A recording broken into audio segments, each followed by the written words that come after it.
trade policies. It represents spending relative to production or earnings. We call that an identity. I teach it in the second day of my course in international monetary economics. Trump never made it to the second day. So he says, you're running a trade deficit. Look, they're all cheating me. But all that's happening is the United States is outspending its national income. And you can look at the national income chart. You can add up consumption and investment and government spending, and you could subtract off gross national product, and lo and behold, what will that equal? Not approximately, exactly. That will equal the current account deficit, which is the comprehensive measure of how much you spend on goods and services versus how much you sell in goods and services. So the United States runs a current account deficit because it spends more than it produces. Why does it do that? We have a big credit card in the United States. It's called the national government. The US government spends about $2 trillion a year more than it takes in revenues. What it's doing is making transfers to the American people and to American businesses. It doesn't tax Americans for those transfers because, here's another little fact, because the congressmen that vote on the budget got into office by being paid for their campaigns by rich people who don't like taxes. So the political system says, spend, but don't tax us. So we run a chronic deficit in the United States. That spending goes out either as transfer payments or goods and services, and that's more than our national income, which is about $30 trillion, and our spending is about $31 trillion. And that's our trade deficit. And for that, Donald Trump blames the world. Okay, I fail him for this if he were my student. He's my president. It's a little weirder because when he did this, in 2 days, the world lost $10 trillion of market capitalization. By the way, where did it go? Did it get transferred from here to here? No, it got destroyed. Why destroyed? Because trade, something also the President of the United States doesn't understand, is mutually beneficial. So if you stop trade, everybody loses. It's not that one side wins, the other side loses. He cannot understand that concept as a guy that traded real estate in New York. So his idea is somebody had to win, somebody had to lose. But what happened when he made this announcement was $10 trillion was wiped out worldwide. It's not that the US went up and they went down. No, everybody went down. Because the whole world system is based on a division of labor, and he's breaking that division of labor into pieces.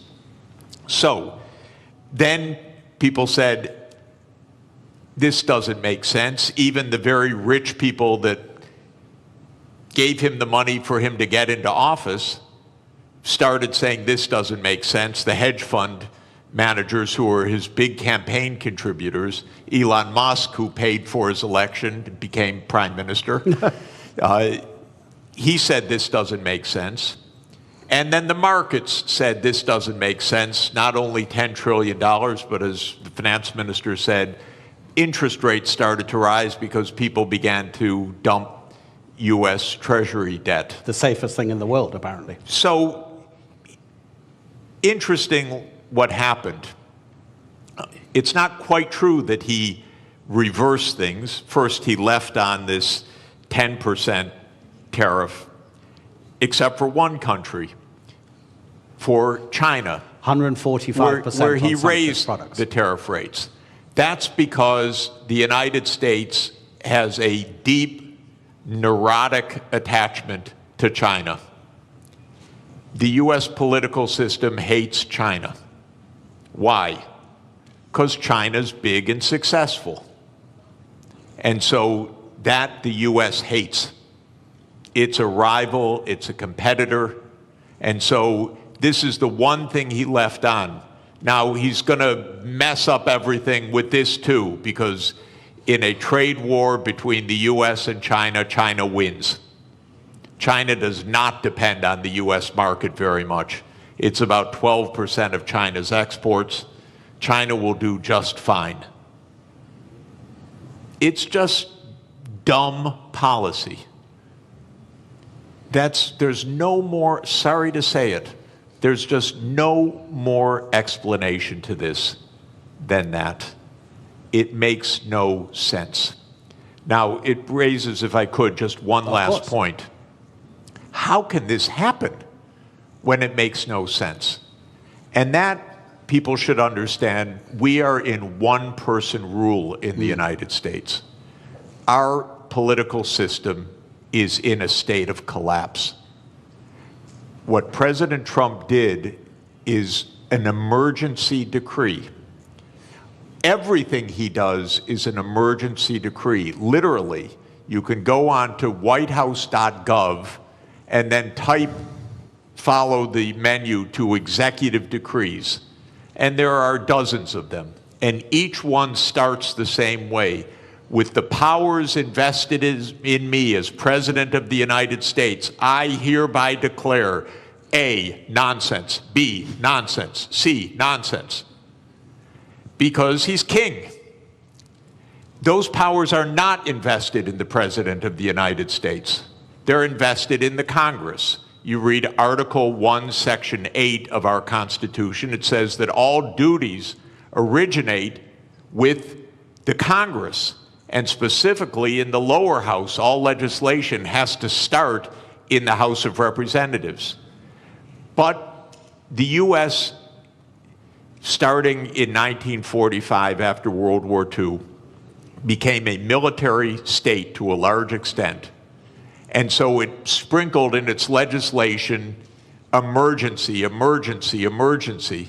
And Trump doesn't have to prove anything's an emergency, he just has to say something's an emergency.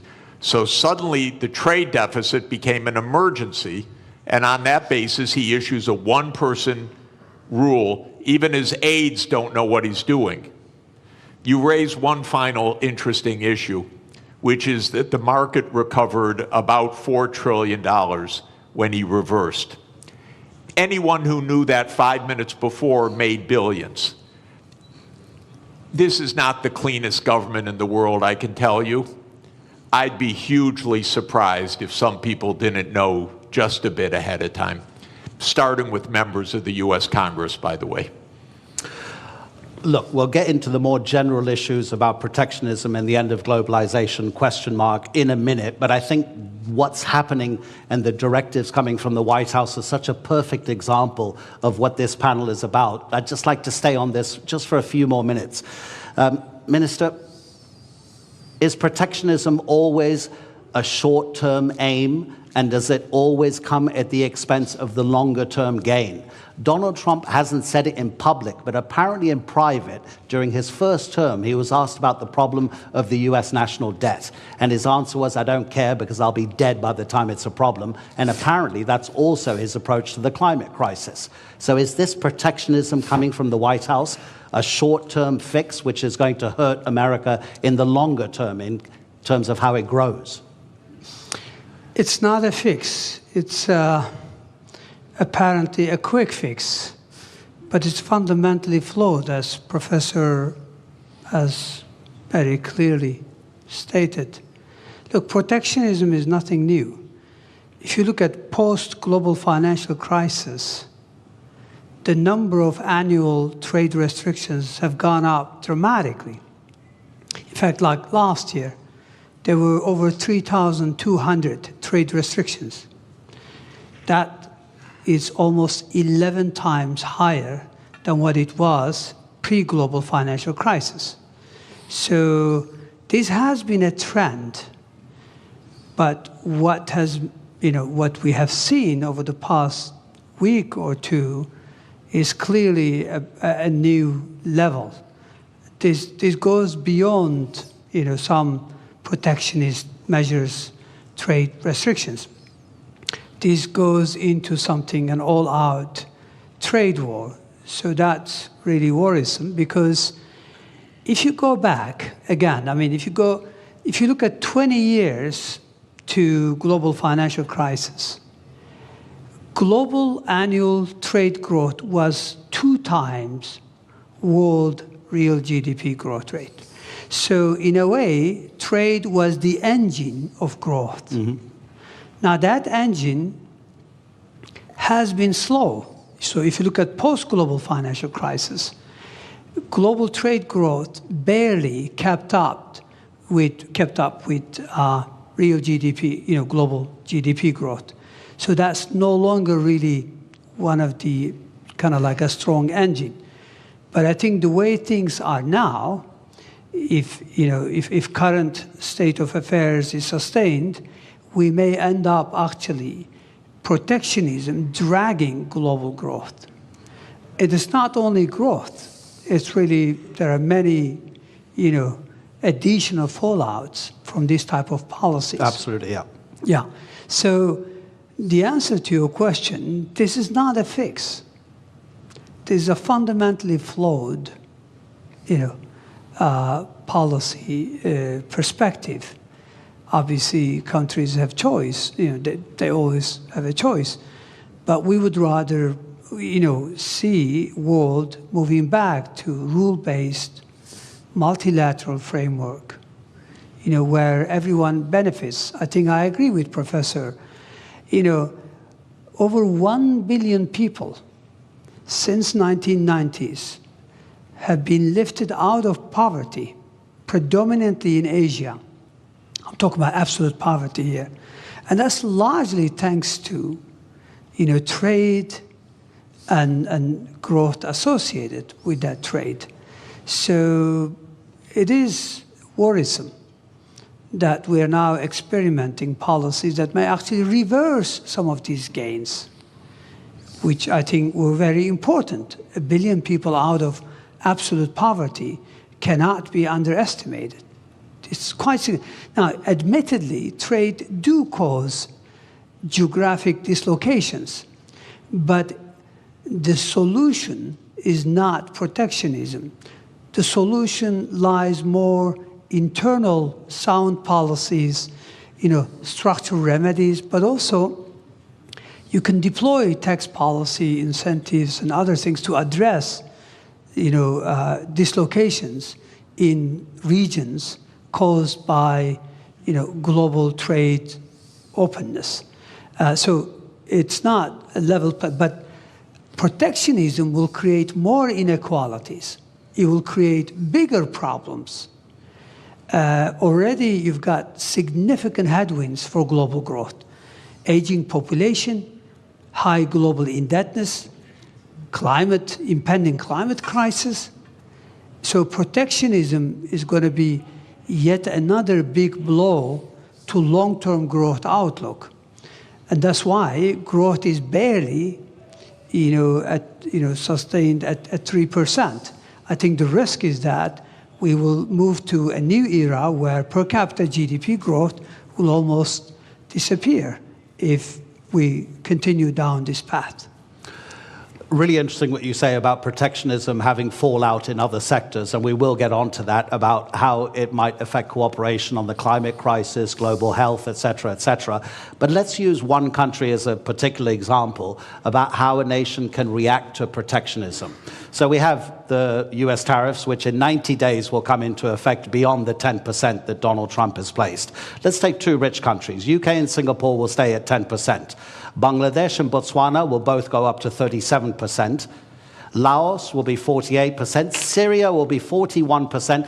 Lesotho in southern Africa will be 50%. In 2023, the U.S. exported to Lesotho $7.33 million worth of goods. Lesotho, in that same year, exported to the United States $228 million. The U.S. GDP per capita in 2023 was $82.8 thousand per person. In Lesotho, it was $916. Gentlemen, how does a country like Lesotho deal with the protectionism coming from the U.S.? Minister? Well, look, protectionism is an external shock, meaning it's not a decision by, the counterparty. It's essentially, so how do you deal with it? I guess you focus on regional integration, as an antidote of protectionism. So regional connectivity, regional integration would be one way forward. So, instead of globalization on a big scale, you focus on how you can deepen and broaden your ties with your immediate neighborhood or countries that are still willing to entertain rule-based trade. So I think that's the only way. Again, this is a major shock for many countries. I think global supply chains are going to suffer.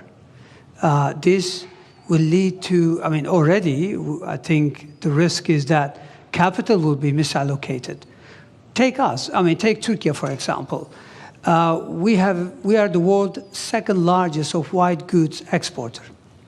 We need chips, basic ones, nothing sophisticated. We're not talking about 4 nanometers. We're talking about 30, 40, 70 nanometers.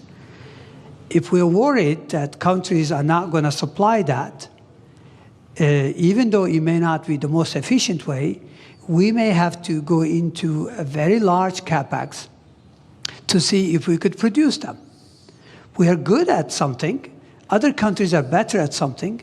So we would rather trade. And this is a very simple, economics, theory. Everybody benefits. So I don't think, X country or Y country, there's not much they can do except to look at, ways in which they could mitigate the fallout from not being able to sell goods to the United States.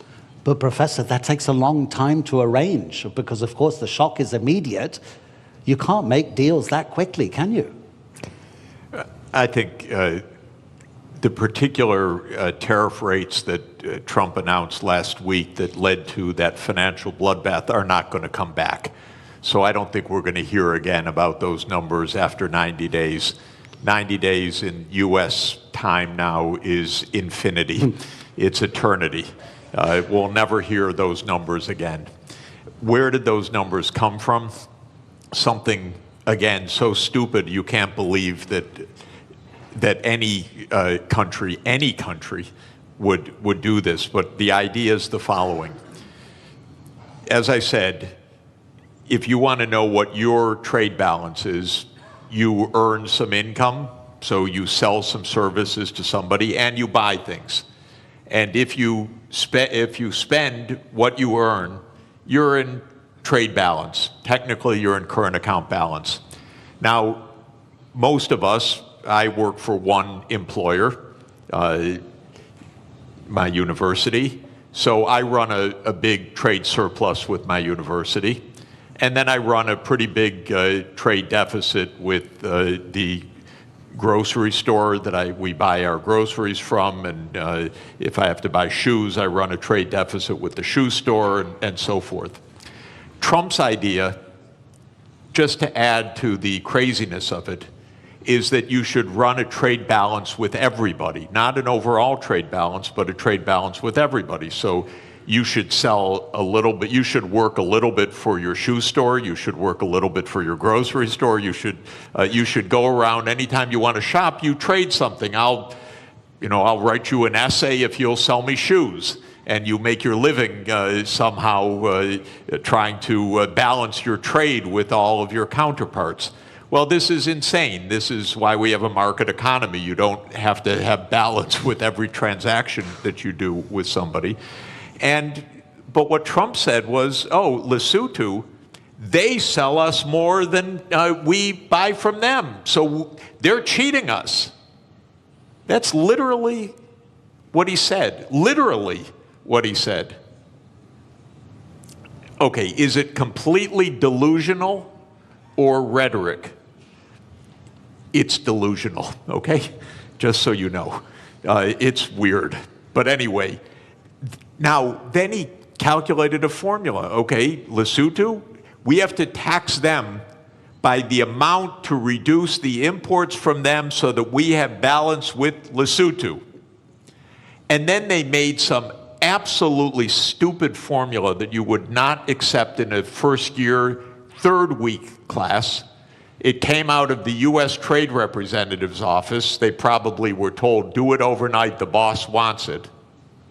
And then they came up with a list of tariffs, country by country, based on the bilateral trade balance. You cannot make this stuff up. This is not it used to be not a Mickey Mouse country, my country. But this is Mickey Mouse. This is not, and I'm sorry, I apologize to Mickey Mouse. He would not do this. Mickey Mouse is smarter than this. So we are in a crazy land, actually, with this. Now, it stopped for a moment. We'll never hear those numbers again. I don't know what we'll hear in 3 months. God help us, really. Because it probably won't have to do with trade. It'll have to do with something else. But we can't normalize this as what's the rationale, how to negotiate, what to do. Of course, 60 countries immediately said, we'll rebalance with you. And the President of the United States literally used the language I'm about to use. I'm quoting him because otherwise I would never say this. He said, 60 countries are coming to kiss my ass. He said that in a public speech, the President of the United States. So this is, I'm sorry, I apologize. No, but it's presidential language. Yeah. Okay? I'm only speaking at high political terms. So we cannot normalize this. We have to say no. We didn't spend 100 years on 200 years, 207 years since David Ricardo put forward the idea of comparative advantage, okay? And we have been building the trade system since the ruins of World War II for 80 years. And we have been building the World Trade Organization, which the U.S. led the creation of, I think it's fair to say, for 31 years. This should not be normalized to try to figure out what is the theory of this. And it's a more fundamental point, ladies and gentlemen. The United States is a rogue nation right now on many things, not just on trade, but on making Gaza into the U.S. Riviera, on whatever it wants to say. It's a little bit of a rogue nation. For the world to hold together, the rest of the world has to say, we're not going down crazy lane. We're going to be responsible. We're going to go to the UN. We're going to go to the World Trade Organization. We're not going to get into this downward spiral. Because if we normalize craziness, there is no way out. You mentioned Mickey Mouse, but there's a kind of a theme here from Bloomberg, the news agency. These are its headlines in the morning and the afternoon of Tuesday, Wednesday, and Thursday. Tuesday morning, this is madness. In the afternoon, a clown show. On Wednesday, stocks keep falling. In the afternoon, could have been worse. Thursday morning, assessing the damage. Thursday afternoon, Trump blinks. Minister, and by the way, if I may, because it's interesting, because I'm living in this crazy world, the Secretary of Treasury then, with all deference to a person who has a very hard job, he says, this was planned all along when Trump dropped this. Can you imagine? He couldn't say anything else, though. Well, yeah, I know, but to hear this from your Treasury Secretary is not also reassuring, because all you hear is a crazy land rather than what we need to hear, which is rationality. Okay, so let's make it more general for the moment. And by the way, ladies and gentlemen in the audience, I'll give you a few minutes at the end if you want to ask our two panelists a question. We'll try to get a few questions in from the audience. So to broaden it out, Minister, as the professor says, and pretty much everybody agrees, protectionism doesn't make economic sense because in the longer term, it's going to cost everybody. So what's driving increasing protectionism, not just in the United States, but in other nations as well? Because if it doesn't make economic sense, does it mean it then becomes a political statement from the person imposing that protectionism to almost appear as like a nationalist moment to bring people towards that decision maker politically rather than economically? Well, it's easy to explain. I think what is driving the current, what seems like a fundamentally flawed policies is, first of all, let's set the scene. I mean, there's a geostrategic competition between China and the United States. We know that. China has what it takes to become a superpower because it has human capital, it has state-of-the-art infrastructure, and now it's catching up in technology. The United States considers itself as the hegemon power. So we know from history there's always been tensions between existing superpowers and emerging ones. It doesn't have to end this way, meaning in a trade war or any other wars, but it does in the past. I mean, history tells us that we more frequently see tensions rather than cooperation. So what lies behind this? Very simple. Go back to 20 years ago, roughly speaking. China accounts for about 8% of global manufacturing. Today, China accounts for more than 30% of global manufacturing. Who lost ground? United States, European Union, and Japan.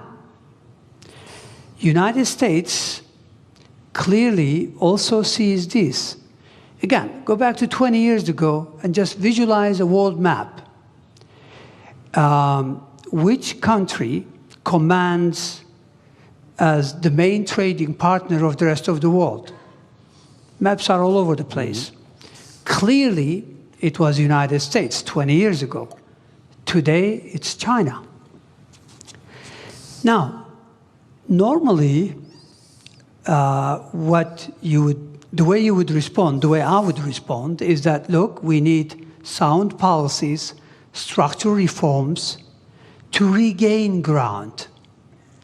Instead, it looks like this rivalry, combined with lack of, obviously, clear understanding, is that it leads you to go after quick fixes.